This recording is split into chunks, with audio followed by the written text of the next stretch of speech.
Mall of America. It's home to world-class shopping, great dining, and amazing attractions and events. And these are our stories, presented by Bloomington, Minnesota Travel and Tourism. Merry Christmas, everyone. As we soak in the joy of the season, spending time with loved ones, unwrapping gifts, and maybe indulging in some holiday treats, our So Much More crew is taking a well-deserved break. To keep the holiday spirit alive, we're bringing back a fan-favorite episode. That is episode 28, featuring an inspiring conversation with the president and CEO of LL Bean, Mr. Stephen Smith, and the Mall of America store manager, Guy Booth. Winter is just getting started, and let's face it, Minnesota cold is no joke. So who better to learn from than the experts at LL Bean?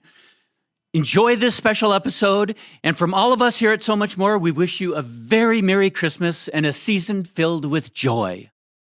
Welcome to So Much More, our Mall of America podcast. I am Jill Renslow, the Chief Business Development and Marketing Officer at Mall of America, and my co-host, Dan Jasper, the SVP of MOA Press. Hey, Jill. How are you? Good. How are you? You are decked out today, so this must have to go with the theme of our podcast. It goes with probably my favorite store at Mall of America, and I do not say that lightly. I love that. Well, welcome everybody, because today we're here to talk about one of our stores that is an outdoor icon. LL Bean will celebrate 10 years at Mall of America this year, and we love having this family-owned business right here in Minnesota. LL Bean has a rich history dating back to 1912 that started with one man and an idea for an outdoor boot. It's a company with over 100 years of history. So please welcome President and CEO Steve Smith and Mall of America store manager Guy Booth. Welcome, gentlemen. Thank you. Thank you for having us. Love it. And we have Steve all the way from the East Coast. So welcome. And we're so excited to talk with you today. So tell us the story about LL Bean. Yeah. Well, first, thanks a ton for inviting us on. And I visited with Guy over the holidays, and we walked all of his store and then all of Mall of America. And Guy told me about your podcast and said, we got to do it. So I'm really psyched that you invited us on. It's super cool. And I'm here in Maine. So probably the same temperature, and I don't know if we have the same amount of snow on the ground, but same sort of rugged feel. Yeah, so the LL Bean story is pretty awesome. I mean, LL was a person, Leon Wood Bean. And he started the company in 1912. He actually was 40 years old at the time. He was an entrepreneur and an apparel and clothing guy.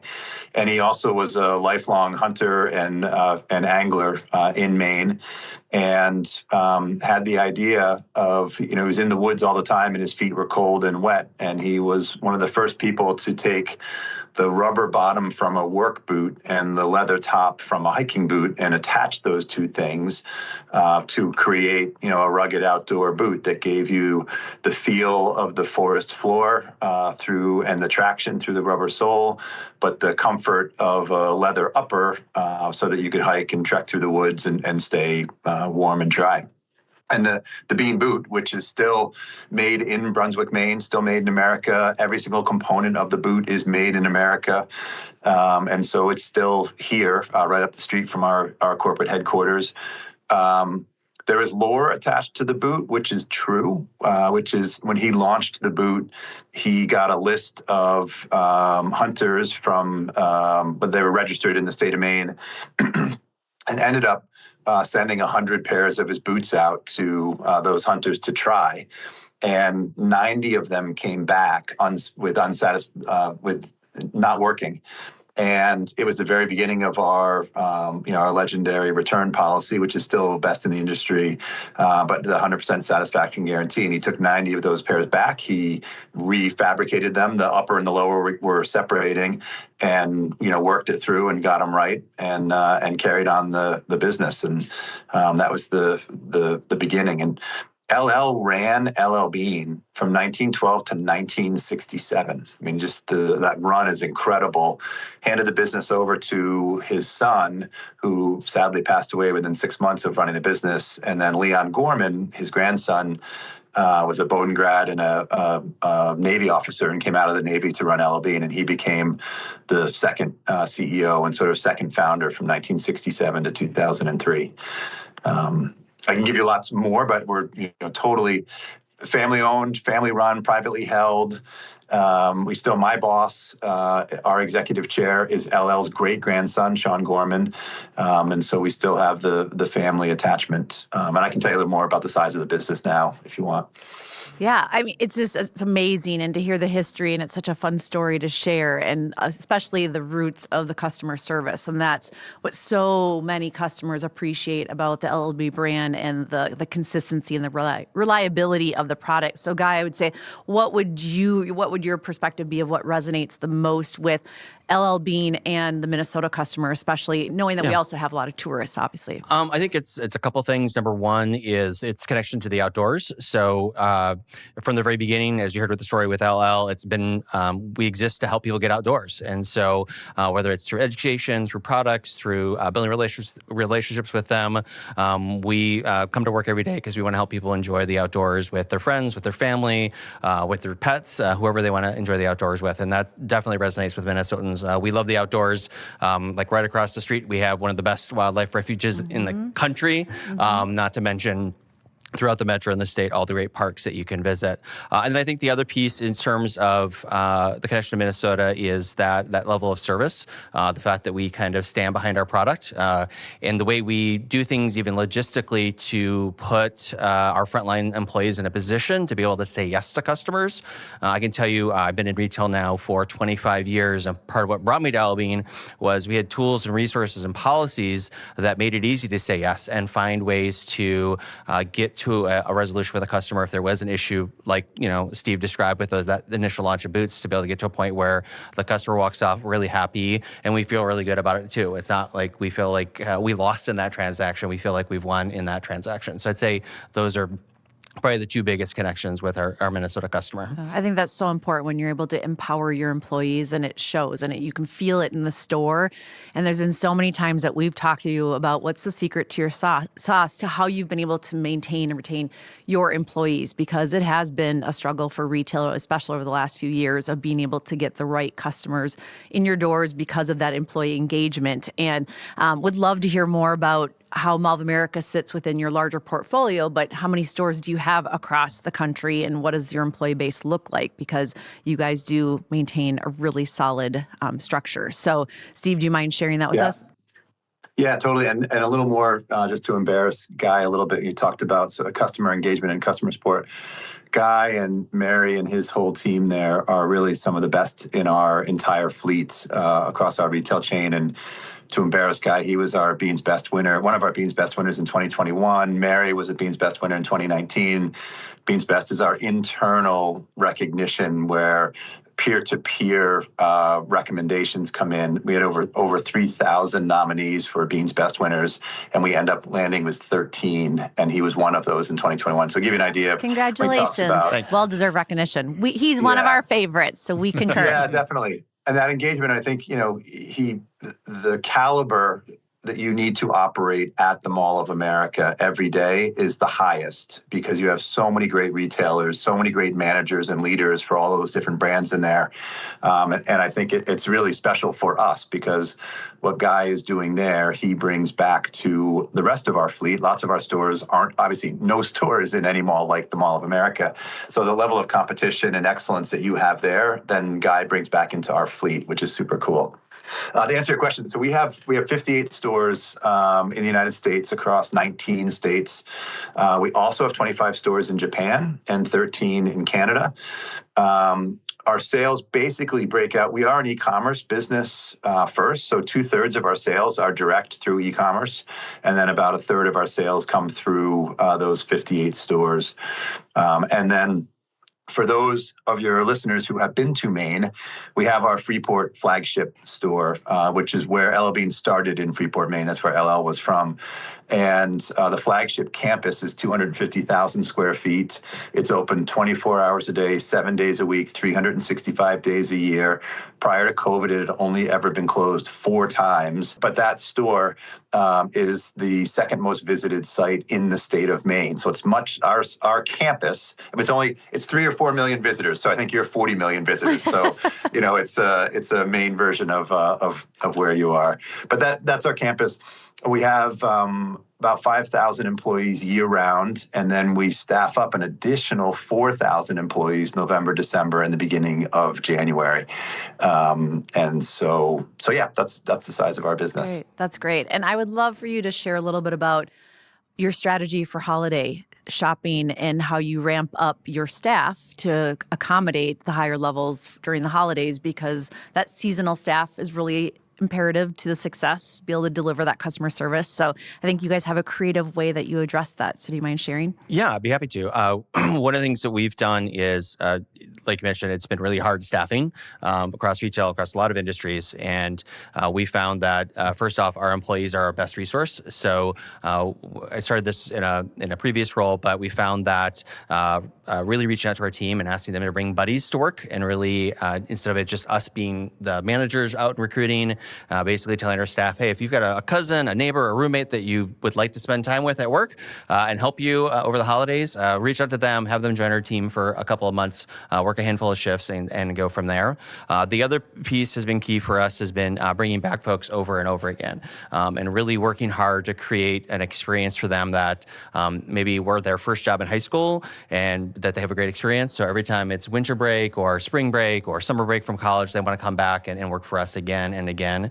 And that was another, I think, key component for us as a part of it. So I think once you start building those relationships with the current staff, and then they bring the people they want to bring. I don't know if this is true for you, Steve, but I know I always love a good referral, because generally people, if they're going to refer somebody who they know, they're not going to refer somebody who's not great. They're going to pick somebody who's going to make their job easier. And that's definitely been the case for us over the last several years. And we had to get to about 110 total employees for holiday this year. It's a lot of stuff happening, and we need obviously a lot of great people to make it all work. That's great. That's great. And Stephen, back to you. You talked about how LL Bean started really as an e-commerce brand. And there's been a lot of transition for brands with regards to if they started in e-commerce and shifted to brick and mortar, or vice versa, and looked at what is that important cross-section to have that connection with their customers. So talk a little bit about that strategy, because I think that's really important Absolutely. for retailers to understand as they look to the future. Yeah, totally. So we started as a catalog retailer. So LL Bean was well known for its catalog. So a direct-to-consumer model.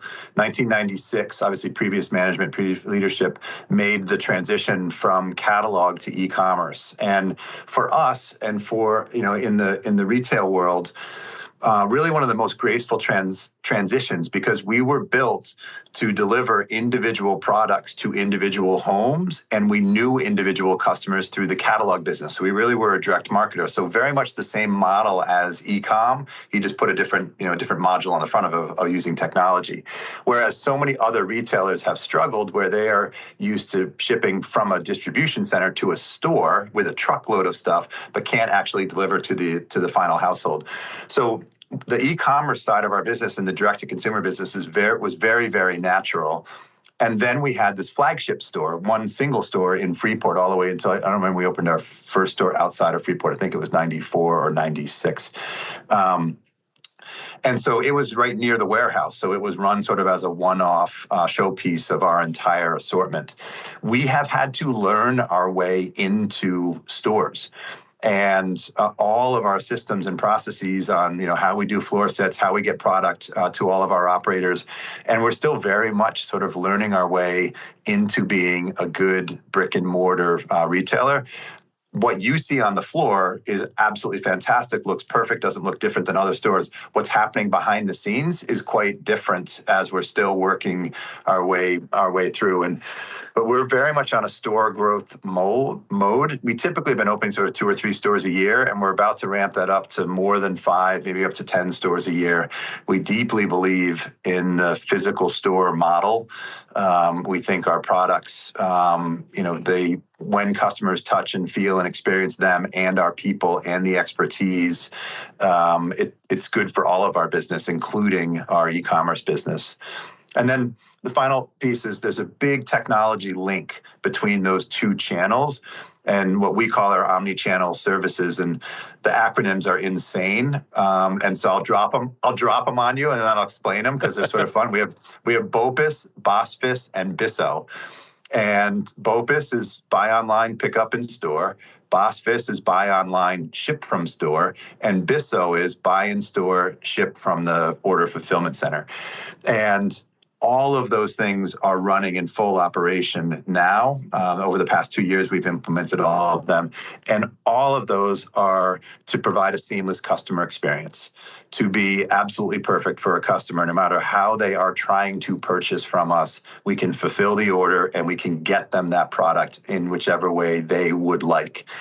And I'd add just one final little thing, just as I don't know, maybe an odd shout out, but we also have the best customers in the industry. Our long-term customers are just such incredible advocates for our brand, for our mission, for our purpose, and it's great. We learn a ton from them. We follow ratings and reviews. We listen to feedback from our customers. Guy and his team, all feedback they get from customers, the processes to bring those insights back to us so that we can make better decisions in HQ is a really cool process, and we're really lucky to have great, loyal customers.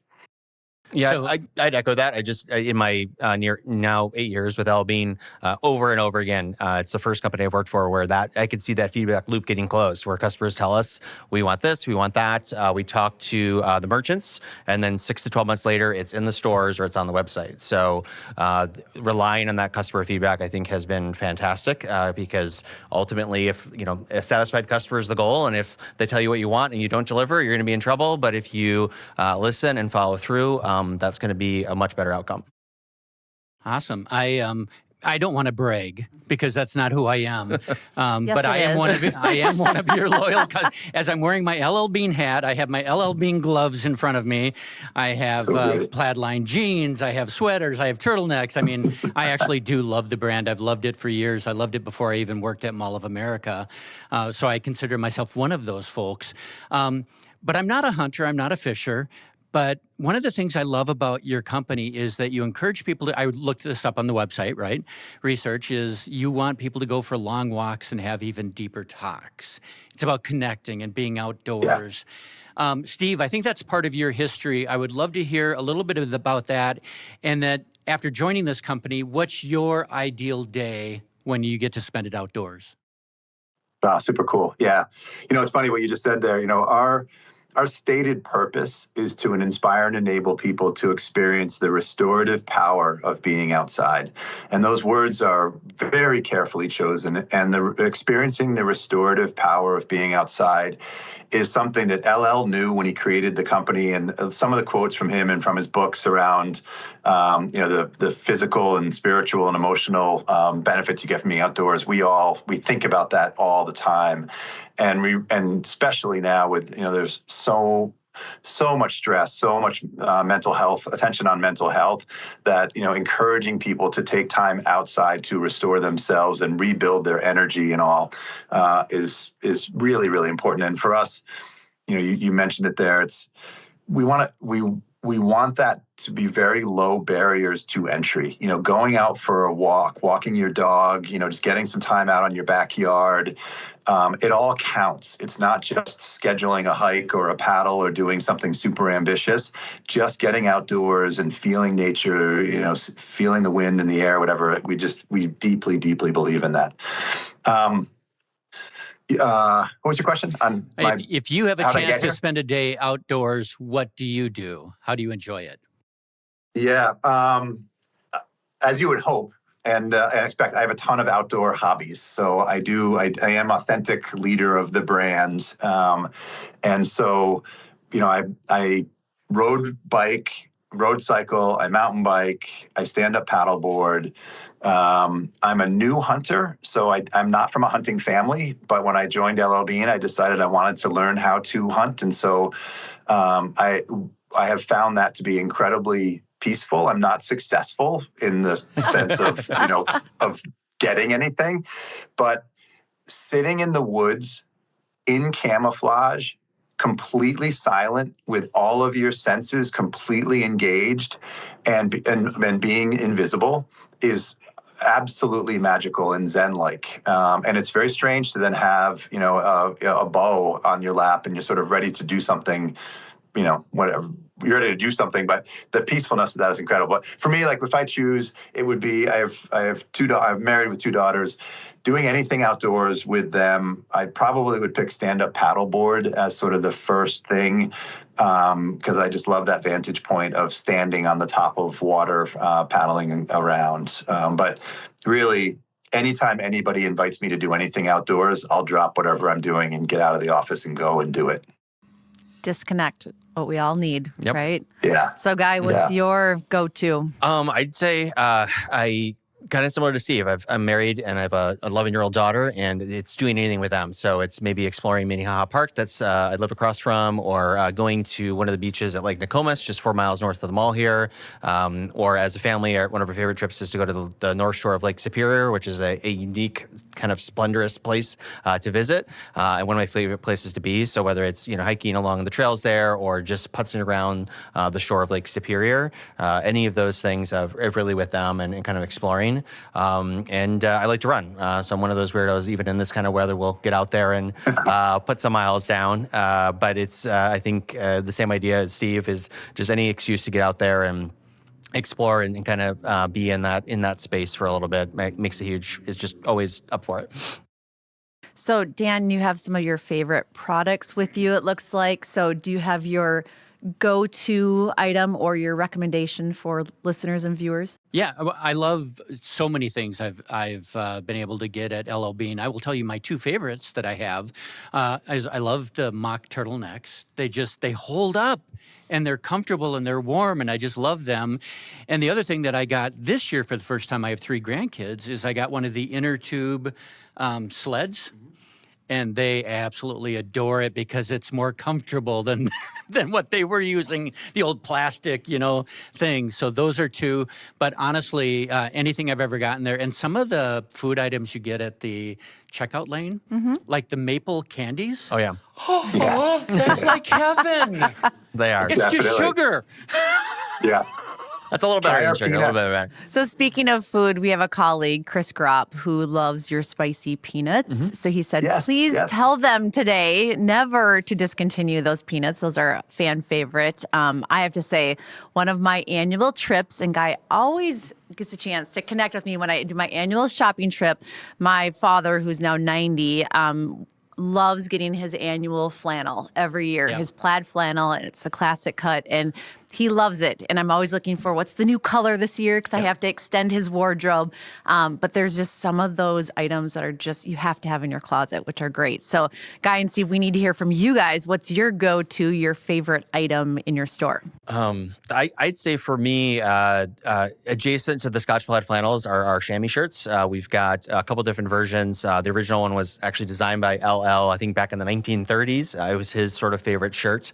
So it's a heavier fabric than the Scotch plaid flannel. I think that's my favorite, just because it's incredibly soft, it's incredibly warm, and it just fall, spring, and winter. It's just a great shirt to have. And we have great solids, great plaids, a few great patterns as well. So I'd say the chamois shirts are my favorite in there.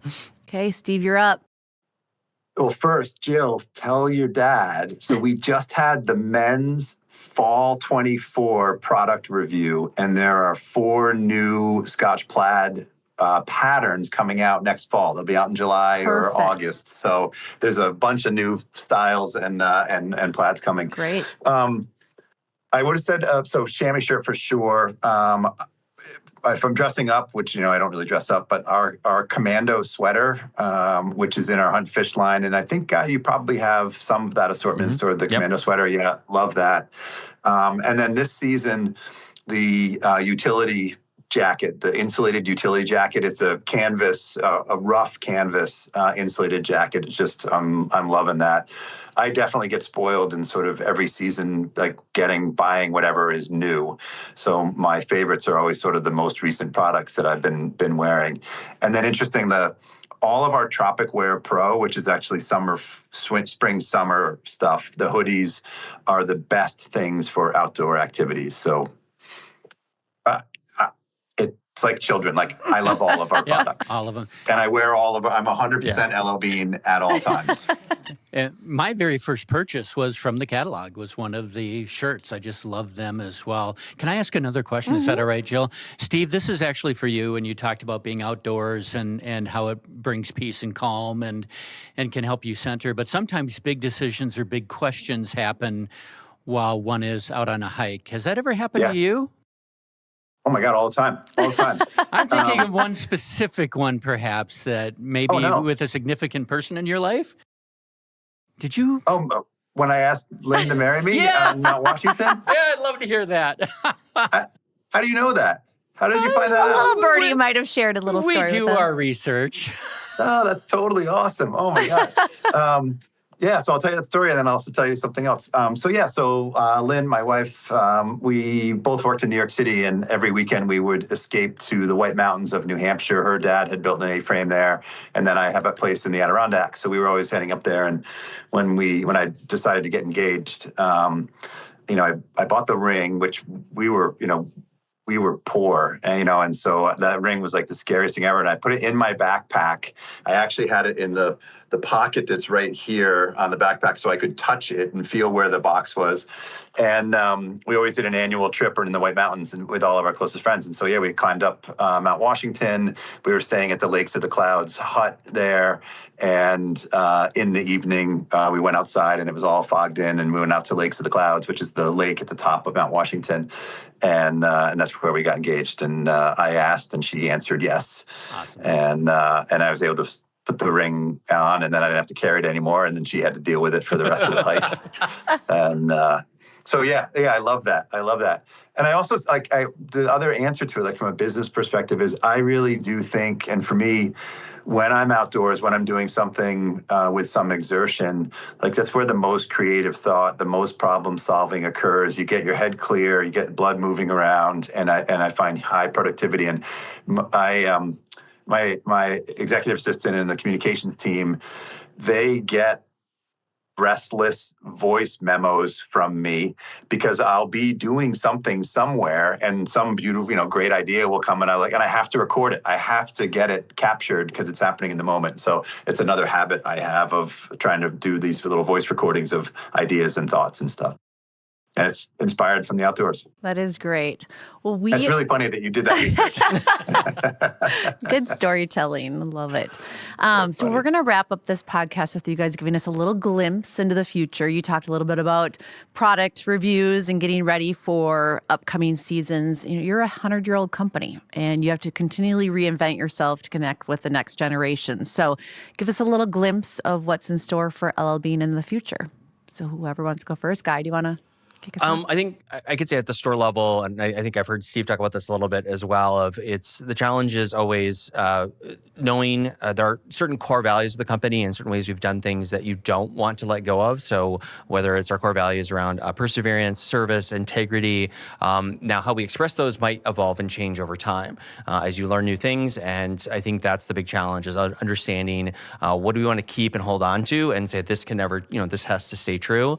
And then what are the new things we have to pick up, or how do we add to that, or how do we express that in a new and different way? So like you mentioned with the, omni-channel changes, it's still about customer service. It's still about connecting with that one individual over a particular product or group of products.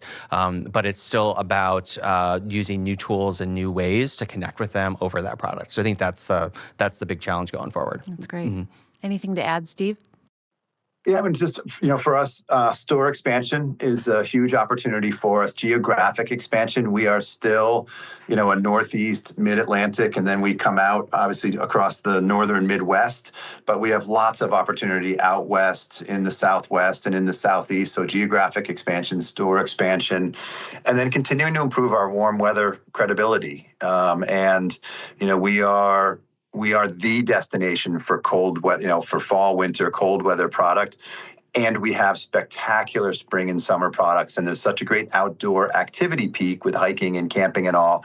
And we need to continue to push ourselves to be known for that spring, summer, warm weather credibility. And the merchants and the product developers are working on all kinds of great new stuff, and to get ourselves to be more balanced spring, summer to our already really successful fall, winter. And they're fun. They're all sort of building on successes. Like, we don't have there are always things to fix, but we don't have any major deficiencies. It's really about looking at opportunities that are in front of us that we think where we should have success and we should win. That's great. Well, all of the seasons happen here in Minnesota, so we look forward to extended product lines. But thank you to both Guy, Steve. Thank you. We really appreciate your time today, but also appreciate your partnership here at Mall of America. We are thrilled to have LL Bean here for the 10 years you've been here thus far, and hopefully there's many more years to come. So thank you for your partnership. Thank you, Dan, for joining us today. Yeah, of course. And thanks to all of our viewers and listeners. We really appreciate it. And this is going to do it for this episode of So Much More. So we look forward to hearing from you later, and tune in to where you find your favorite podcast. Thanks for listening to So Much More, a Mall of America podcast. Subscribe wherever you find your favorite podcasts. This show is presented by Bloomington, Minnesota Travel and Tourism.